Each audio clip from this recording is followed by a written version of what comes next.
Det her er Living Hope Center i Kambodja. I samarbejde med den lokale kirke, Church of Siem Reap, har Dansk Luthersk Mission bygget centret. Hver dag kommer mange børn og unge, hvor de lærer engelsk og hører om Jesus. Se med her og hør et vidnesbyrd fra en, der kommer på centret og har lært at hækle. Hello, my name is Panya and I'm 13 years old. គ្រួសារខ្ញុំមានសមាជិក5នាក់ប្អូនមួយហើយនឹងយាយហើយនឹងប៉ាម៉ាក់ and me ប៉ាខ្ញុំធ្វើតាហ៊ានហើយម៉ាក់ខ្ញុំក៏អត់ធ្វើអីហោះប្រែប្រួលដោយសារតា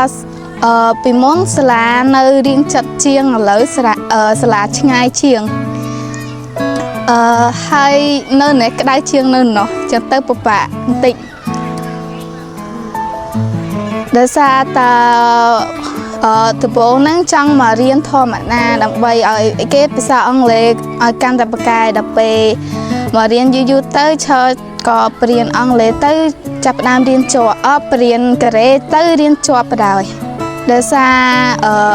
ណាមួយស្រឡាញ់ផងហើយនឹងចង់រលួយខ្លះផងថ្ងៃអនាគតខ្ញុំចង់ខ្លាចជាតារាអញ្ចឹងហើយបានជាខ្ញុំមករៀននៅនឹងដើម្បីពង្រឹងអីគេភាសាអង់គ្លេសនិងកូរ៉េខ្ញុំឲ្យបានល្អព្រះយេស៊ូវបានអត់ទោសបាបឲ្យយើងទាំងអស់គ្នាហើយទ្រង់ក៏ហ៊ានស្អីក៏សុខចិត្ត